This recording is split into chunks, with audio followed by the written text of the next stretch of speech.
Hey, it's Katie here. So to piggyback off the video that I just did talking about what mania is, here's another video where I want to talk about the difference between mania and hypomania, because these are two things that can be experienced in bipolar disorder, particularly bipolar 1 disorder. And so let's go into what the difference is. So mania I kind of already described, and you can go look at my other video talking about mania. Mania is a heightened sense of self. It's where you just go, go, go. You don't get a lot of sleep. You feel like you're amazing, like you can do anything and you'll never fail. And when you talk about the difference between mania and hypomania, you're essentially just talking about severity. So mania is like really intense, whereas hypomania would be not quite as intense of an excitement, of a drive, of a heightened self-esteem.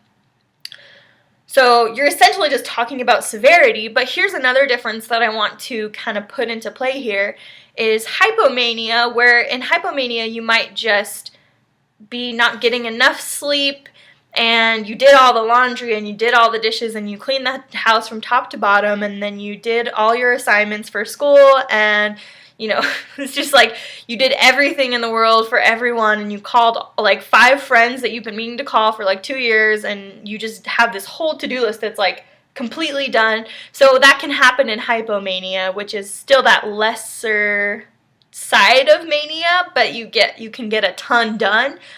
Whereas with mania, what's different is that in that really intense manic episode, you have the potential for certain things that you don't have the potential for in hypomania. For example, you see the really big risk-taking in intense mania. You see people spending $10,000 in mania, where you might not see that in hypomania. You might see them just really, really productive, but not as much risk-taking, whereas in mania, intense mania, you might see that. And also, for bipolar 1 disorder, you have a potential in that intense manic episode side where there's a potential for psychosis. And I've already described psychosis in other videos, but psychosis essentially includes things like delusions, which basically is believing things that aren't actually reality.